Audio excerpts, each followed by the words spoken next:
establish their own business to become employer.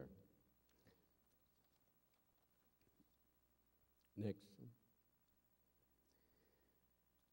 There are 10 integrated R&D programs on strawberry,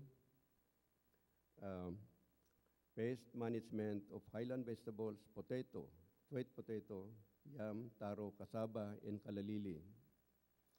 These are still ongoing. 4 R&D programs are anchored to the national priorities. Kasi dito, you know, in the prioritization for research, at the moment, the allocation for local priorities is usually lower, about 20%. But for national priorities, we have 80%. So that's why in the when we forward proposals for funding, we have to evaluate if these are under national priorities or local. So, and aside from this, BSU or the university had been involved in the monitoring of various organic agriculture programs. They have, of course, within the region in CAR, and then Region 1, Region 2, Region 3, Region 4, Region 10.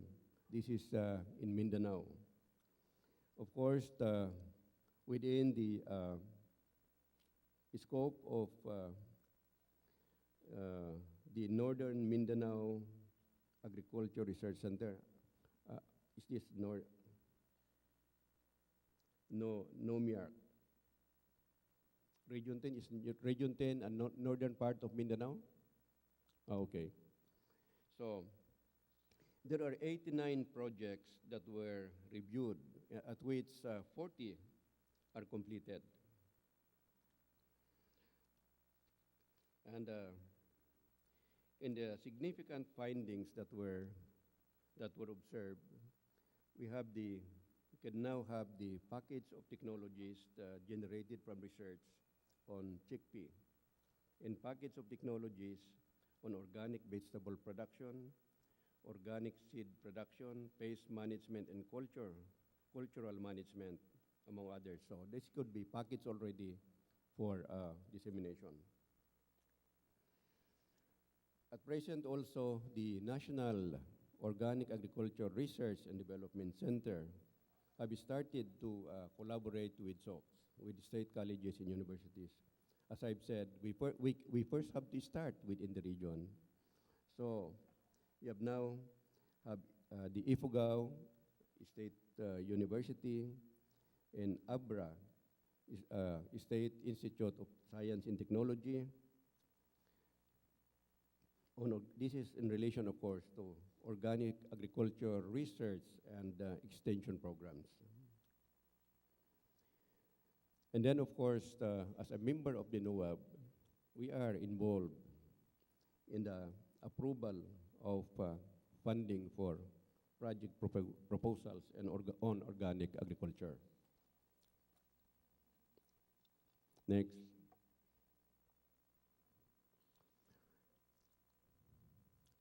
There are also other organic projects that are conducted. Can we go back to three muna? Three.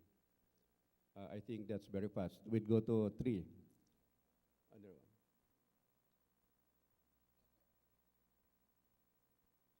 I'm sorry, it's not there. Well, anyway, we have the organic Arabica coffee SNT community-based farm project, and is now being conducted in Sagada.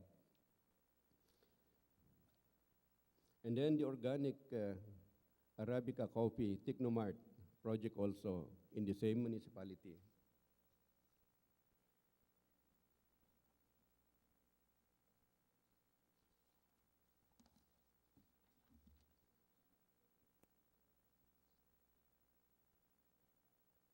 Well, these are the various projects, research projects that are being conducted. And, okay, next. This part. And on this, so aside from those R&D, from research to generate technology, as well as to incubate technologies and to be able to produce them into a commercializable level that could be used by the farmers in business.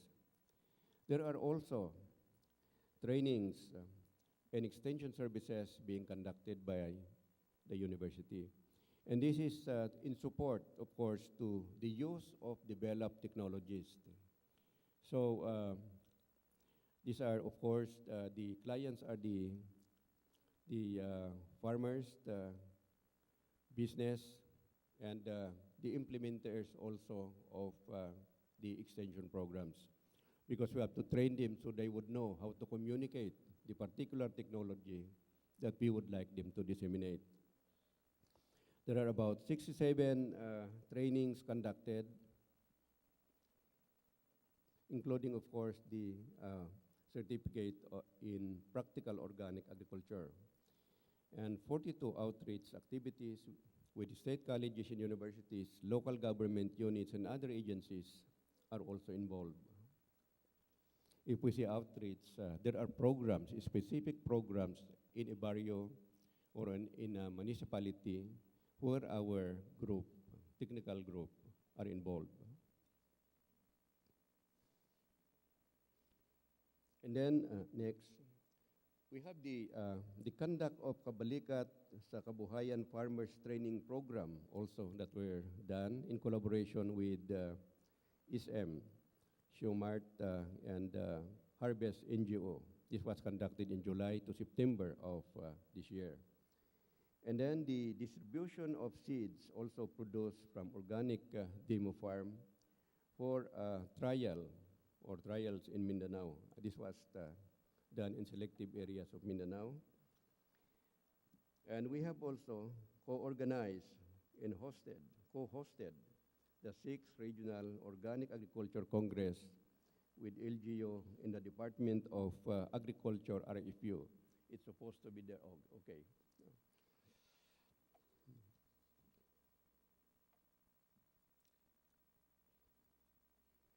In relation to production, if we see production as a function of the university, these are actually a trial activity for the use of technology to produce certain products. And that's why there's now a trial on the production of organic fertilizer inputs. By the way, may I request the 3 diligent researchers who are here. We have, of course, Carlito Laurian. May I request him to pag maghanap kayo ng fertilizer, siya ang hahanapin ninyo. Okay. Kung wala, sabihin nyo, mag-produce doon sa inyo. Okay. You can invite him to guide you. And then, of course, we have Jocelyn Perez, Dr. Perez also. And then, of course, we have Leoncia Tandang. We used to call her Oni. Will you rise also to be recognized? And then, of course, my better half, Araceli, on horticultural crops.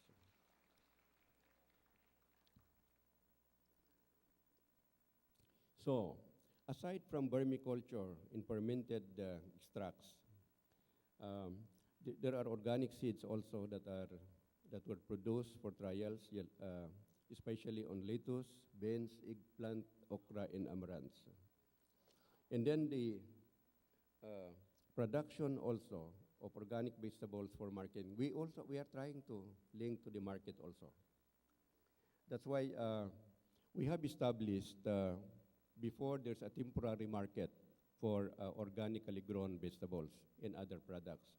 But now we are to rehabilitate a building within our university and this will serve as the marketing center for organic agriculture products.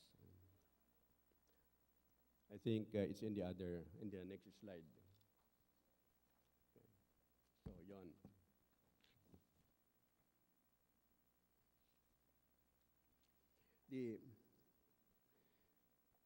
These are the left portion is the present market of the marketing center of the products, and then on the right, that would be an improvement where we can already showcase our products, and of course, if this will be refrigerated, at least it could be displayed longer.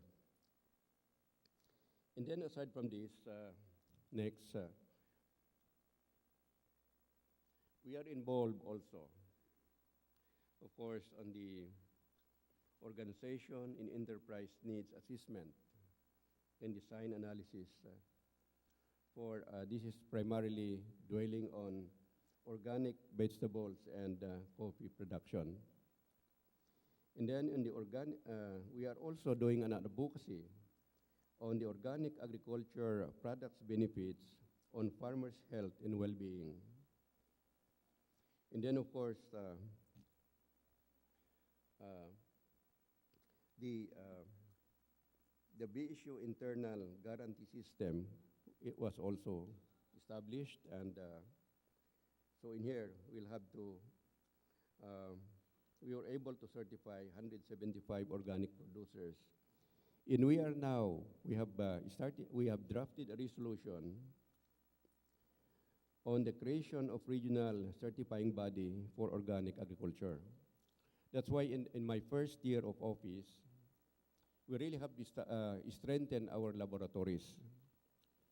So, because before we certify that a certain product is 100% organically grown, there has to be sampling and analysis also of the tissue of the or the products, and so at least this would really reflect the result that would favor whether it is really organically grown or with pesticides. So, so far these are the initial accomplishment of the center, but we will, that's why in the next, this coming November 13 to 15, we are to espouse, of course, a consultation among state colleges and universities, of course, in partnership with the Department of Agriculture and or with the support of the Department of Agriculture, in partnership with the regional office field unit of the Department of Agriculture, the BAPS, and the other, even AMAS also is in fact being involved here. So we could come up with a roadmap to define really the participation of state colleges and universities, because this is the only way how we could develop or establish a technology that are effective in support to organic agriculture farming systems. So this is the status at the moment, and we would like to continue with, of course, the full support of everybody. So, with this, thank you very much for the long report. Although I supposed to summarize the report a while back, but if I will do this, if I will do summarize, it might take a longer time. So with this, thank you. Thank you very much. Thank you, Dr. Ben Ladila of the Benguet State University. Alam ko pong gusto niyo pa magpunta sa exhibit, pero pagbigyan po natin ang pagsisynthesize ng ating naging mga kuro-kuro ngayong hapon, may I call on Attorney Dalia B. Salamat, the designated Secretary of the National Organic Agriculture Board, to give you a brief summary and a synthesis of today's proceedings, after which we will have a break and you can proceed to the exhibit forum.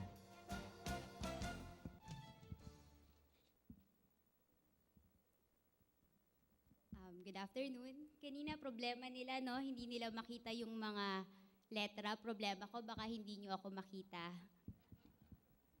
Saglit lang po. Sandali at sasayaw na, sir. Sige po.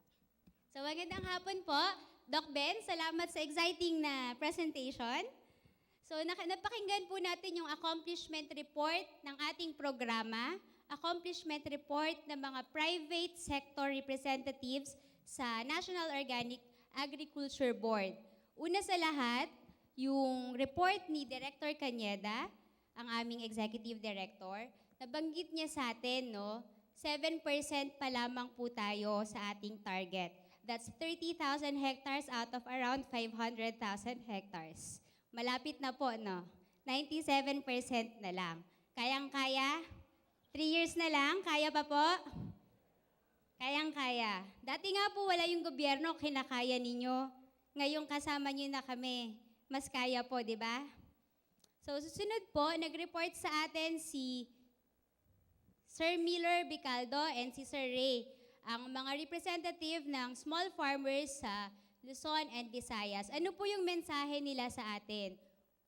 Na as NOAC members, wala silang pork barrel, but nonetheless, they have made efforts, initiatives on their own right, di ba? They are conducting trainings all over Luzon. Kay Sir Miller po, bilib na bilib tayo dahil dati sa kanyang kooperatiba lamang po sila nagtitrain. Sumunod po ay Bicol Region, ngayon po ay nationwide na. Well, mostly Luzon, pero naikalat na po niya yung technology ng kanilang kooperatiba at tumutulong po sila sa departamento upang makapaglabas or makapag-export ng mga organic fancy rice. Number 1 exporter po ang kanilang kooperatiba ng organic fancy rice. Well, gayon din po ang exciting na presentation ni Sir Ray. Basically, sinasabi nila sa atin na yung accomplishment, of course, na report sa atin ni Director Cañeda ay accomplishment ng program. But in their personal capacities, they have conducted trainings and si Sir Ray namigay pa ng forage sa Visayas. Salamat sa damo, baka makuha po tayo. Sunod po si Ma'am Emma, who has always been an advocate of establishment of LTCs all over the Philippines. She has always emphasized this in all the public consultations, Luzon, Visayas, and Mindanao. Although she is the representative for Mindanao, ina-advocacy niya po ito sa Luzon. Pag nagpunta po ng CAR, talaga pong nakikipagtutukan siya sa mga mayor at governors upang maitayo ang mga LTCs natin at maisama po sa mga annual investment plans ng mga LGUs natin ang programang organiko. Ang importante pong resulta nito, meron na pong sariling inisyatiba ngayon ng iba't ibang mga LGUs natin para sa programang organiko. Hindi po lamang nakasandal sa Department of Agriculture, which is more sustainable than waiting for the intervention of the department. The next po, Dr. Medina has emphasized for us the need to reach out to NGOs and POs. So he has sponsored ang public consultation. Sino po ang naka-attend? Nag-conduct po kami Luzon to Mindanao. Si Dr. Medina po ang nag-advocate nito. Luzon to Mindanao, nag-public consultation tayo with NGOs and POs para matuto tayong gumawa ng project proposals in the past. And nung hindi po naging effective ang paggawa ng project proposals para sa ating mga NGOs and POs, especially the smaller organizations, Dr. Medina has advocated for the increase of allocation of for production support from 20% to 40% of our budget. It's now allocated for production support services for small farmers. So, next pong nag-present sa atin is si Sir Edwin Lopez from the AgriBiz. He emphasized the importance and relevance of third-party certification. I forgot to mention earlier yung efforts din po ng group ni Dr. Medina sa pagpapromote ng PGS, which has led to the extension of the moratorium on the mandatory labeling for third-party certification. This is in deference to the efforts of these groups, of these advocates, para magawan po ng solusyon, no? Gawa ng kumbaga ay congressional act po ang makapag-i-include sa PGS sa sistema natin ng labeling, we are now giving them time for them to advocate for the inclusion of this in the law. So again, in AgriBiz, we have discussed the importance and relevance of third-party certification as a market tool. Nakakapagpakalma na hindi naman po pala tayo talaga pinipwersang magpa-certify. Only if we need it sa marketing ng ating mga produkto. So, nabanggit din po ni Sir Edwin ang mga efforts natin na maging ISO compliant, ang BAFS, ang ating mga certifying bodies, organic certifying bodies, para yung mga produktong certified as organic ay ma-recognize na organic, hindi lamang po sa Pilipinas, pati sa mga bansang pinadadalhan natin ito. Nabanggit din po niya ang mga efforts natin to harmonize our own standards for organic agriculture with the standards of other countries to enable the acceptance of Philippine organic products in other countries. And more importantly, he has reported that subsidy is now available for our small farmers, not just for small farmers, for everyone who wish to avail of third-party certification. So kahit po mahal siya ngayon, lahat po tayo pwedeng magpa-certify. Pupuntahan lang po natin si Director Gasmin through AMAS at nagpapatulong tayo para maibalik po ang ating gastusin sa pagpapa-certify. On his part naman po, Dr. Ben Ladilad has outlined to us the different efforts of Benguet State University as one of the premier universities for organic agriculture. Pioneer din po kasi sila sa, mahaba no? Kasi marami po silang accomplishment talaga as a state university, not just in their region, but in the Philippines as well. Nakita po natin sa presentation niya na BSU has focused on R&D with a localized focus with a view of commercializing technologies. So hindi lamang po para sa mga, yung laging sinasabi ni Sir Chito, hindi sila mga scientists in an ivory tower, no? Bumababa sila sa magsasaka. Pag nakapagkuha sila ng research nila, may extension pong kabalikat ito. So pag nakapag-develop po tayo ng technologies, ibinababa po nila, Doc Joe, binababa po nila ito sa mga magsasaka sa paligid ng BSU. Hindi lamang po sa BSU, pati po sa kanila mga sister universities. I had the opportunity to attend one of the activities of BSU. Yung mga universities po in CAR, and they're there. Ano pong tawag dun, sir? Hindi ko mairinig. Sir, yung pong kanila activities sa mga universities around in the region of CAR, they're sharing all their experiences and technologies with them in organic agriculture. Hindi po nila sinasarili. So, base po sa ating napakinggan, 97% na lang. Again, kaya pa po natin? Hindi na? Suko na? Pero po kung titignan natin, relative po yung 7% accomplishment natin. Relative yon. Nakatapat naman po ito sa 5% target natin overall. That's 500,000 hectares na tina-target natin. Doon tayo 7%. Pero kung ikukumpara po natin, yung narating na natin, simula pa nung una, mula na pumasok tayo sa programa, milya-milya naman na po ang narating natin. Taon-taon, hindi lang po tayo dumodoble, tumitriple tayo sa dami ng magsasakang nagko-convert into organic. Pati po sa area of production, nakita po natin sa presentation ni Director Cañeda, hindi lang po tayo dumodoble taon-taon, tumitriple po tayo. At one point, nung nag-start po ang ating programa, which is around 4,000 hectares, now 30,000 hectares na tayo. I-compare mo po sa summary na 7% pa lang tayo. Pag 7% ang narinig, nakakalungkot. Pero kung maisip mo na dati 3,000 hectares pa lang ang tinataniman ng organiko, ngayon 30,000 na. Nakakatuwa naman po, di ba? Tapos nakaka-encourage na magkakaroon pa tayo para sumulong pa tayo at magkita-kita ulit next year. Di po ba? Sa kahit ano naman pong gawain or endeavor, there should always be room for improvement. At At nagkikita-kita tayo para tignan o suriin ano yung mga areas for improvement natin. And the National Organic Agriculture Congress is the best venue for the organic family, tayo yon, to come together and identify these areas for improvement, give our suggestions for policy direction, and future activities for the program. Thus, in line with this, we're inviting everyone to submit to the Secretariat, bukas po sa may registration area at saka sa pilahan ng pagkain para mas mabilis. Maglalagay po kami ng mga basket or boxes kung saan makapagbibigay po tayo ng suhestyon para sa mga recommended or suggested provisions natin para mapabilis po ang ating resolution making tomorrow. Kasi again, nandito tayo para magtulong-tulong para sa improvement ng ating programa.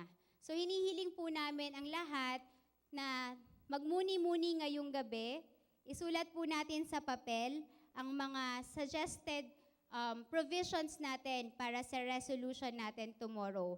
In the afternoon, there will be a session for resolution making and we are expecting na before lunchtime, you're able to submit these suggestions para po ma-synthesize, magkaroon pa po ng pagkakataon ang board na ma-synthesize po ang ating mga suggestions. Yun lamang po at excited na tayong kumain ng dinner natin. We have a short break. Pwede po tayo mag-visit ng expo. May announcement po si Mr. Bing Kite ng Department of Agrarian Reform para po sa mga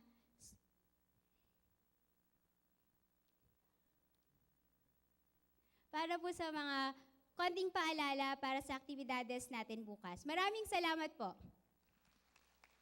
Thank you very much, Attorney. May we remind you of the plenary tomorrow. At 9 o'clock, we will start the plenary at around 9 o'clock and matatapos po ng 1:45 p.m. Yung agri-ecotourism, doon po sa meeting room 2 and 3. Ang Policy and Governance, breakout session 2, meeting room 7. Sa taas po yun. And then marketing, meeting room 5. Research and Technology, meeting room 4. And Organic Production Technologies and Practices in Local Setting, meeting room 6. Yun lang po. So thank you very much. See you tomorrow at 9 o'clock. So pwede po tayong pumasyal ngayon sa exhibit and then banda pong mga alas 6 mamayang gabi, kayo po inayayahan sa ating hapunan, balik po tayo sa reception hall at may konti ho tayong programa para sa inyo. Mayroon lang pong ilang anunsyo. Nakikiusap po yung nawalan ng isang unit na Cherry Mobile na pink with black protector. Mangyari daw pong pakisauli naman sa Secretariat, baka ho nakita ninyo o nadampot at napagkamalan. Pangalawa naman ho, mayroon pong kahon si Miss Kathy Benaventura from Bukawi, Ifugao. Paki-claim din po dun sa may Secretariat.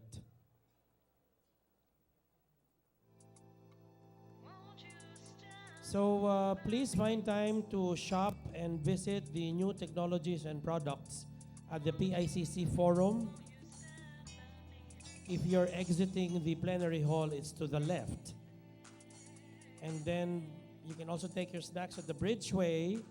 At maya-maya lang ho, bandang alas 6, hapunan naman.